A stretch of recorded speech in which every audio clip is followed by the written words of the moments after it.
আসসালামু আলাইকুম। আজকে আমি মুরগির কাবাব বানাবো খুব সহজ করে। যে পেঁয়াজ আর কাঁচামরিচ একদম কিমা কুচি করে নিয়েছি, আর এখানে কিছু ব্রেড ক্রাম্স করে নিয়েছি, আর মুরগির মাংস আর মসুর ডাল আর বুটের ডাল মিলিয়ে আমি শুধু লবণ আর আদা রসুন দিয়ে সিদ্ধ করে নিয়েছি। বাকি মশলাগুলো আর একটুখানি ধনিয়ার গুঁড়া দিয়েছি। আর বাকি তেমন একটা মশলা আমি কাবাবে ব্যবহার করি না, যতটুকুই করি আমি যখন মাখাবো তখন আমি দিয়ে নিব। এখন আমি এগুলোকে খুব ভালো মতো ব্লেন্ড করে নিব।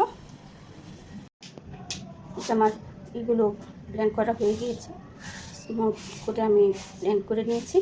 এখন আমি এর মধ্যে যোগ করে দিব সেই যে কিমা করে রাখা কাঁচামরিচ পেঁয়াজ, সেগুলো আর দিয়ে দিচ্ছি 1 চা চামচ। এই চামচগুলো একটু ছোটো, 1 চা চামচ আমার ঘরে বানানো শাহি গরম মশলা। এটা যে কোনো কিছুতেই আপনারা ব্যবহার করতে পারেন।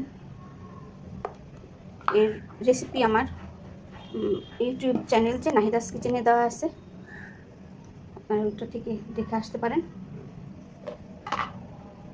এখন আমি দিয়ে দিব একটা মিডিয়াম সাইজের মুরগির ডিম।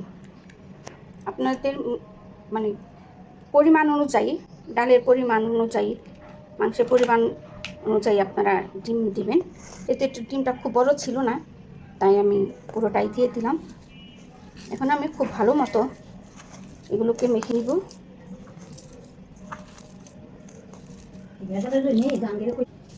আমার এগুলো খুব ভালো মতো মাখা হয়ে গিয়েছে।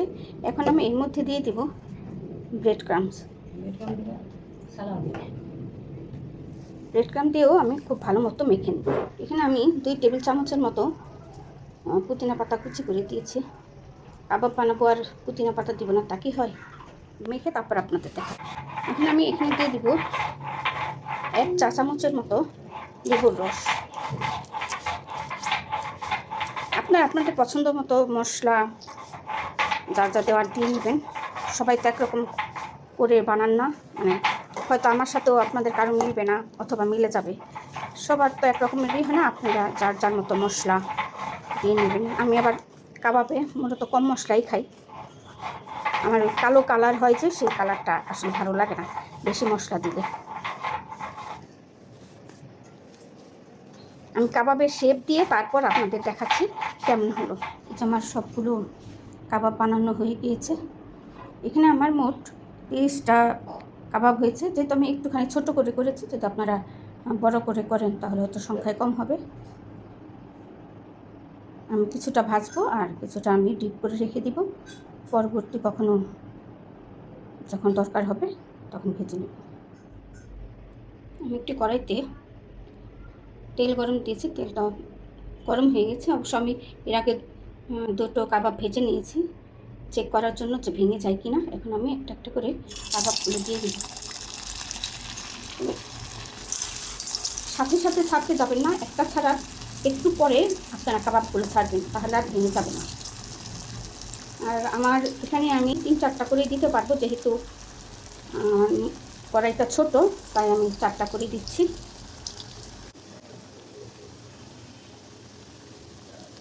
এক পিঠ মোটামুটি ভাজা হয়ে গেলে তারপর আমি আবার উল্টে দিই। আর কাবাব দিয়েই সাথে সাথে নাড়তে যাবেন না।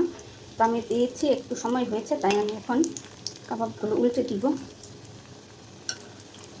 এক হাতে ক্যামেরা মানে মোবাইল, আর এক হাতে কাবাব নাড়ছি, একটু এদিক সেদিক হয়ে যাচ্ছে। কাবাবগুলো কিন্তু ভাজা হয়ে গিয়েছে, এখন আমি তুলে নিব। দেখতেই পাচ্ছেন কত সুন্দর কালার এসেছে। অনেক সময় ভিডিওতে বোঝা যায় না, মানে ক্যামেরাতে। দেখছি বেশি ভাজবো না, যেহেতু সব কিছুই সিদ্ধ করা, তো খুব বেশি না ভাজতেও চলবে।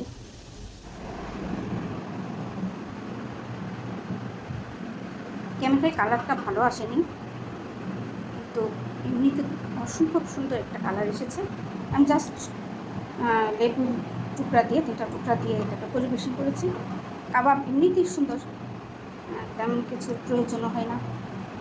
আমার এই ভিডিওটি ভালো লাগলে প্লিজ সবাই একটি লাইক, কমেন্ট আর শেয়ার দিয়ে পাশে থাকবেন। আল্লাহ হাফেজ।